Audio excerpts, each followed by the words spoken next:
मासूम मिल्लत ने ताजिया शरीफ रखा, आला हजरत फाजिल बरेलवी का फतवा मुफ्ती मेहरान साहबुल्लाह ने आपको पढ़ के सुनाया, और आप कहते हो कोई मौलवी चैलेंज है साबित नहीं कर सकता वो ताजिया हराम है, हराम साबित मर जाएगा, साबित नहीं कर सकता। और जो ढोल बाजे ताशे गाजे गैर मुरवजा के साथ भी लेके आते हैं, उसके लिए भी फतावा रज़विया का फतवा छप चुका है। उसमें आला हजरत फरमाते हैं जो कुछ करते हैं मोहब्बत महबूबाने खुदा की नियत से करते हैं। हाँ, बराए जहालत नादानी इसमें अफाले नाजायज को शामिल कर लेते हैं। ज़रूरियात दीन तो बालाए सर, ज़रूरियात अहले सुन्नत का भी इनकार नहीं करते। लेकिन ये जो लोग हैं ताजिया उठाने वाले, ढोल बजाने वाले, गैर मुरवजा ताजिया उठाने वाले, फरमाया ये सब अकीदतन अहमद रजा के अकीदे के मुताबिक है। मुहर्रम में पहले दिन से ढोल बजाना शुरू कर देना, अली के दर का कुत्ता कह रहा है फतावा आलमगीरी दिखाना मेरा काम है। हमारे बाप दादा ने सोले और जवाहरात और कट्टियां नहीं थमाई हैं। हमें पैदा होने के बाद बिस्मिल्लाह खानी के बाद अल्लाह ताला नबविया फिल फतावा रज़विया हाथों में दी है। सुभान अल्लाह, सुभान अल्लाह, सुभान अल्लाह। पहली मुहर्रम को ढोल बजाओगे, कितने मर्द के पूत हैं बजाओगे? सब पूछेंगे क्यों बजात हो? कहना बाबू हमने गौवा को जमा करे हैं, तू का कोई खबर नहीं है, हम तो फतावा आलमगीरी पढ़े हैं। क्योंकि ऐलान के तौर पे ढोल बजाने की रुख्सत है। अब कहने तू का ऐलान करत हो? कहना बाबू हम ऐलान करत हैं कि इमाम हुसैन का महीना शुरू होगा। मैं चलते चलते मैं अर्ज करूंगा साथियों, तुम्हें हुसैन के सजदे याद नहीं आते, नमाजें याद नहीं आती, पैदल मदीने से चलकर मक्का आकर के 25 मरतबा हज करना तुम्हारी समझ में नहीं आता है, खानदान मुस्तफा की बहू बेटियों का पर्दे में रहकर जिंदगी गुजारना याद नहीं आता है, एक एक खजूर चूस चूस के 2-2 महीना पानी पी पी के जिंदगी गुजारना तुम्हें याद नहीं आता, घर के वालों नबी के घर वालों का ये खुराफात तुम्हें याद आती है। आज हमारी कौम मुस्लिम मुसलमान बहुत गरीब है, ना बेटे के पास स्कूल है, इस गांव में कोई स्कूल है मुसलमानों का ढंग का? भारतगंज के लोगों कोई ढंग की कॉलेज है तुम्हारे पास में? कोई इंस्टीट्यूट है तुम्हारे पास में?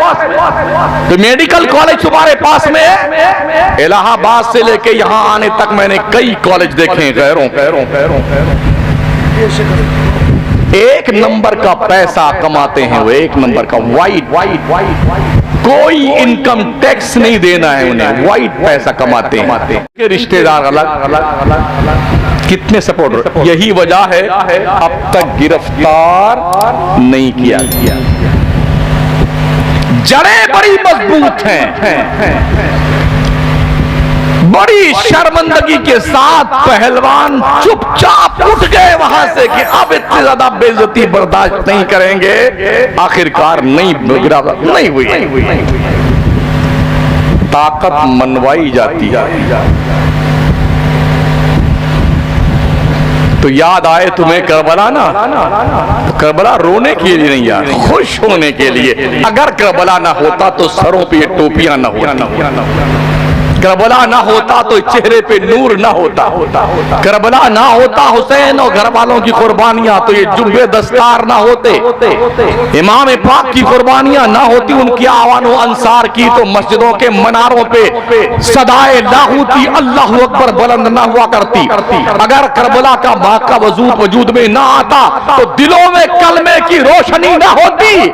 ऐ इमाम, तेरी और तेरे घर वालों की कुर्बानियों ने इस्लाम की आबरू बचा ली है, आबरू बचा ली। इमाम पाक 10वीं मुहर्रम को शहीद किए गए। अच्छा, हैरत इस बात पर 82 लोग हैं जिसमें बूढ़े, मर्द, औरतें, बच्चे, बीमार समय उनका मुकाबला करने के लिए 22,000 लोग आए।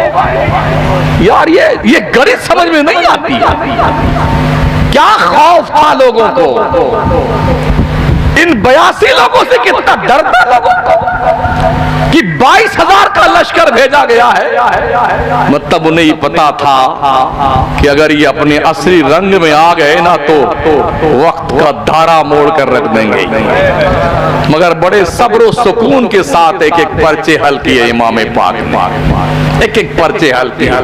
और जब अपना नंबर आया तो आखिरी खुतबा इत्माम हुज्जत के लिए था, ओ कूफियो, क्या तुमने मुझे नहीं बुलाया?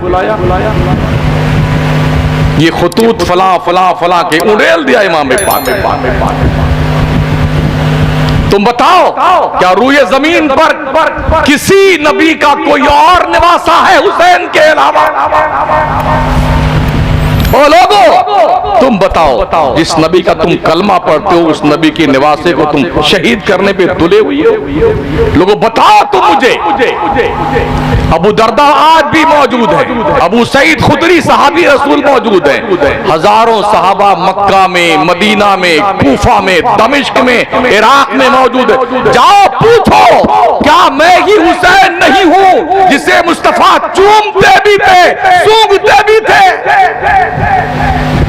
अब भी बाज आ जाओ।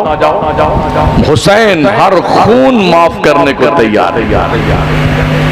अली असगर, अली अकबर, औनो मोहम्मद, मोहम्मद इब्राहिम, अब्बास अलंबरदार, सब माफ कर देंगे। काश तुम मेरा हक पहचान लो। मगर जिसके दिल पर दुनिया के लालच का भूत सवार हो उसे कुछ सुझाई नहीं देता। जख्मों से जब चूर हुए इमाम पाक और जमीन पे तशरीफ लाए, सुबह से लेके शाम तक इमामुल अंबिया बोतल में सबके खून जमा करते रहे। मौजूद थे, इशारा करते ना तो लश्कर यजीद धंस जाता जमीन में। मगर नहीं, पाले गए थे दीन को जिंदा करने के लिए, ताकि कयामत तक उम्मत ये सबक ले ले, नबी के घर वालों से खून में नहाओ, जख्म सहो, सर फिदा करो, जब वक्त आए दीन पे यूं हक अदा करो। जो जान मांगो तो जान देंगे, जो माल मांगो तो माल देंगे, मगर न होगा ये हमसे हरगिज नबी का जाहो जलाल देंगे। इमाम पाक गिरे, कितने जख्म तलवारों के, कितने नेजों के, कितनी बर्छियों के, कितने तीरों के, जमीन पे तशरीफ लाए। अल्लाह अल्लाह, शिमर दिल जोशन सीने पे बैठा था। इमाम पाक ने फरमाया जरा सीने से हट जा, खानदानी पेशा हमारा ये है कि हम सजदा करते हुए जान देते, हमें आखिरी सजदा कर लेने दे, जालिम उठा नहीं। इमाम पाक ने अपनी गर्दन को कुव्वते हैदरी की बुनियाद पर जो बाप से विरासत में मिली थी, गर्दन मोड़ा और सजदा किया। डॉक्टर इकबाल कहते हैं इस्लाम के दामन में बस इसके सिवा क्या है, एक ज़रबे यदुल्लाही, एक सजदे शब्बीरी। हो सके तो लाइए दोनों जहां मीज़ान में, हमने एक सजदा ज़मीन करबला से ले लिया। ताजिया बनाने वालों, हुसैन ताजिया बनने के लिए नहीं शहीद हुए थे, हुसैन इसलिए शहीद हुए थे अपने बच्चों को तैयार रखो, अपने जवानों को तैयार रखो, जब भी दीन मुस्तफा की शक्ल बिगाड़ी जाए जिंदगी के नजराने पेश कर दे, इसलिए कुर्बान थे। बस ये चंद गुजारिशात थी जो हमने अर्ज की आपकी खिदमत में। लगभग 1.5 घंटे के ऊपर हो गए हैं और अल्लाह नेकियां करने की तौफीक बख्शे। एकजुट हो जाओ हुसैन के नाम अपने इस कस्बे में। मैं समझता हूँ खुशहाल कस्बा है, अगर लोग चाहे लें एक बेहतरीन कॉलेज आप बना सकते हैं जी, जहां पर पर्दे में रह के हमारी बच्चियां पढ़ सकती हैं, हमारी बच्चियां पर्दे में रहकर। आज क्या हाल है, एक मुस्कान को कितना पीछा किया कर्नाटक में, मेरा बयान मौजूद है ना उस पर। जी हिजाब पहन के आई थी तो लफंगों ने रास्ते में कितना टॉर्चर किया था उसका। पर्दे में रहते हुए उसने जज बन के दिखाया। इस्लाम दायरे में रहते हुए औरतों को आगे बढ़ने का मौका देता है, मगर कुछ बाउंड्री है, कुछ सरहद है जिसे क्रॉस नहीं करना है। समझ रहे? हाँ, मादर पिदर आजाद नहीं कि एकदम फ्रेंकली होकर के जहां पर सब मर्द औरत लड़के लड़कियां मुस्लिम नॉन मुस्लिम सब मिलजुल के यूं घमंजा बैठ के पढ़ रहे हो, इस्लाम इस पढ़ाई की इजाजत नहीं देता है। यही वो जंगली पढ़ाई है जिसकी बुनियाद पर मुस्लिम कम्युनिटी की हजारों बच्चियां गैरों के साथ भाग के शादियां कर जाती हैं। अगर सर के अंदर शर्म की कोई खूबू बाकी है ना, तो झुका लीजिए शर्मिंदगी से अपने सर, वरना अपनी बच्चियों को बावकार तालीम दिलाने के लिए बंद करो ये बकवास ताजिए की खुराफात, ये पैसे इकट्ठा करो और कॉलेज बनाओ। बच्चियों का डिपार्टमेंट अलग हो, बच्चों का अलग अलग। बच्चियां पर्दे के साथ पढ़ें, बच्चे अपने के साथ सिस्टमेटिक ढंग से पढ़ें। समझ रहे? अपने ये पैसे यहां खर्च करो ताकि आप मर जाओ ना, तो मरने के बाद कम से कम आपकी नस्लें आपको याद करें कि मेरे पुरखों ने मेरी क्वालिफिकेशन पर तवज्जो दी है, ढोल बजाने पर। दारुल महल सुन्नत तैयबिया कादरिया में मैं काफी देर से वहीं था। बड़ा खूबसूरत मंजर देखा मैंने, माशाल्लाह अच्छा लगा। बच्चे बड़ी मेहनत से पढ़ते हैं, बड़े मुअद्दब, बहुत ही अच्छे ढंग से तालीम हासिल करना का सिस्टमेटिक निज़ाम भी है। हुज़ूर सैयद साहब क़िबला की सरपरस्ती में, मुफ्ती साहब क़िबला की निगरानी में, उलमाए ज़वील एहतराम की निगरानी में बच्चे पढ़ रहे हैं। गाँव में, इतने छोटे से गाँव में एक मदरसे के अंदर 100-125 बच्चे पढ़ रहे हैं। बड़े बड़े मदरसों को देखा है, वहां किराए पे बच्चे ला जाते हैं। हाँ, किराए पे। और जब बच्चे नहीं मिलते हैं ना, तो किराए पे आते हैं दस्तारबंदी करवा। एक एक बच्चा की 10-10 जगह दस्तारबंदी होती है। यहाँ भी जुब्बा मिल गया, जोड़ा जामा मिल गया, नजराना मिल गया। दूसरे मदरसे का वहां भी पहुंच गए, तीसरे वहां भी पहुंच गए। 12 जगह 15 जगह एक लड़के की दस्तारबंदी।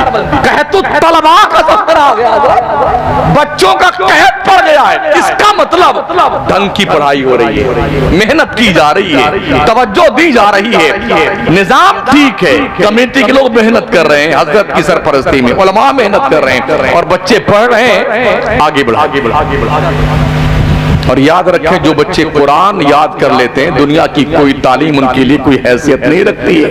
हाँ, जो 30 पारे कुरान अपने सीने में महफूज कर लें, वो चाहे मेडिकल साइंस की बुक्स हो, चाहे लॉयर्स की बुक्स हो, चाहे इंजीनियरिंग कॉलेज के पढ़ने वाले बच्चों की, इनकी कोई हैसियत नहीं उन बच्चों के सामने जो कुरान के 30 पारे याद कर लेते हैं। मेहनत कीजिए, पढ़ाइए बच्चों को। अल्लाह हमें भी नेक बनाए और आप सबको नेक बनाए। जिन्होंने महफिल सजाई, अल्लाह उनके दिलों को सजाए। जो बयान किया गया, अल्लाह मुझे भी अमल की तौफीक बख्शे और आपको भी। अस्तगफिरुल्लाह रब्बी मिन कुल्लि ज़ंबि व अतूबु इलैह। ला इलाहा इल्लल्लाह मुहम्मदुर रसूलुल्लाह। अस्सलामु अलैकुम।